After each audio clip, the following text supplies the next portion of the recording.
Hey guys, welcome to the Atari Series 7. Today I'm reviewing this, which is the Imaginext DC Super Friends XL Flash. Really cool, really blessed. Found this at Kohl's today. I would say Flash has probably been the hardest figure to find in this XL series, but to be honest, all of the figures have kind of been hard to find. It's just distributing them. Mattel has done a terrible job at this, but I found this at Kohl's. I've also heard he's showing up at Dollar General's and Ross, and I have Ann Rose's, and I've seen all of those stores selling the XL series, but I haven't seen Flash there, so definitely check out your local Kohl's. But yeah, we got a nice clear view of him packaged, because really, he is the package, sort of, just kind of stands on this card, and you have DC Super Friends there, and then on the back, you have this artwork of Flash, like, running for the Speed Force, and I gotta say, one of my favorite things about this XL series is just the artwork that they're putting on the back of these boxes. They did this for Batman and Superman, and it's just, it's really cool.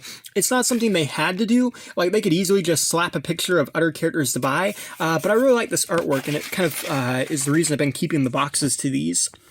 And then here we have the XL Flash out of packaging, and as you can see, it looks really cool. So they've taken the Flash mold, like the single-packed Flash mold, and kind of like basically just made it larger, I believe. I don't believe these are new molds.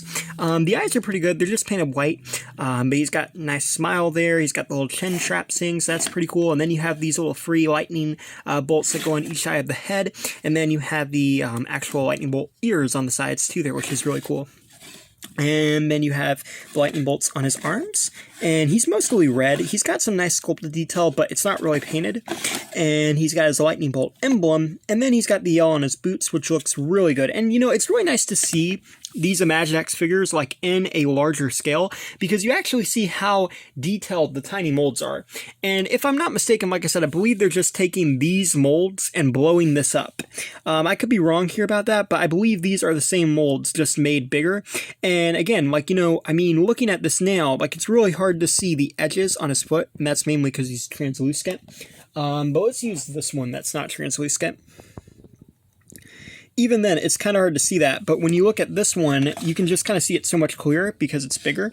And yeah, that's really cool, actually, and that's part of my favorite thing about them making these bigger. Now, Flash has actually received the most criticism out of all of these, and mainly just a lot of people are arguing that this version of the figure is really cheap, in the sense that they didn't paint his lightning bolt belt. And I'm going to be honest, that does kind of bother me. It would have been cool if they had painted that, but I can see why they didn't. And then also, too, his emblem here is a sticker, and if I'm not mistaken, I believe, these lightning bolts that go around his arms, I don't want to move them and make them come off, but I believe these are stickers. I could be wrong, but it's just the way it overlaps over here. It might be painted, but it kind of feels like stickers, on certain parts. But again, it could be painted because I can't really tell, and I don't want to scratch on it if it is a sticker and pull it up.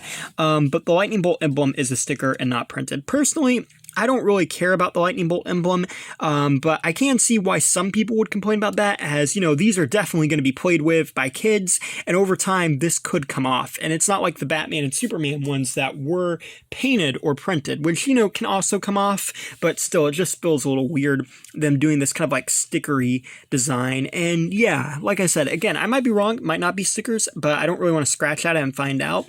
And it's just, you can kind of tell the lightning bolt, it does, itself doesn't actually really match up to the emblem. But either way, it's really cool. And regardless, I'm just really happy to have it. I'm a huge Flash fan, and I really like him being made in the XL series, so it doesn't really bother me. But here we have the Batman figure, and then here we have the blue Batman figure, just to show you some more size comparisons. Please excuse my messy room in the background here. And here's a comparison with Superman, as you can see, looking very cool. And I do want to show off really quickly just the articulation. So you got a 360 at the head. It's the same as a regular Imaginext figure, but I do want to show these off. 360 at the arms, swing out the shoulder, 360 at the wrist, and then when you move his legs, they both sit down. So not that bad, and I think it's pretty good. And yeah. So overall, I think this Flash figure is really cool, and we see a lot of Batman and Superman stuff, so it's kind of nice to see Flash in there to kind of shake up that mixture, and yeah, I think he's pretty neat. I think they did a good job with him. I just wish that Mattel would do a better job distributing these, because that's kind of been a struggle with this, and that's been a struggle with Imaginext, I would say, as a whole. But for this year, for these, being their first time introduced, it should just be nice if they kind of made them more available. And but yeah, I think this Flash figure is really cool, and I like it. Thanks for watching. Please rate, like, and subscribe.